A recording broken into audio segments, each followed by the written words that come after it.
ঈদ উল ফিতরের শাওয়ালের 1 তারিখে ঈদ উদযাপনের পরে আমরা শাওয়াল মাসের দ্বিতীয় দিন থেকে শাওয়াল মাসের 6টি সিয়াম পালন করতে পারি।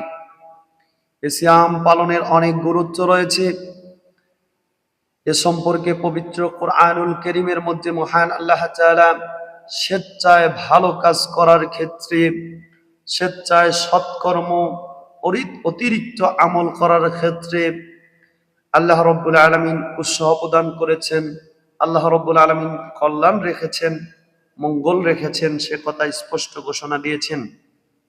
আল্লাহ তাআলা বলছেন সূরাতুল বাকারা সূরা নম্বর 2 আয়াত নম্বর 184, আয়াতের শেষ অংশে আল্লাহ বলছেন, ফামান তাতাওয়া খায়রান ফাহুয়া খায়রুল লাহু ওয়া আন তাসুমু খায়রুল লাকুম ইন কুনতুম তা'লামুন।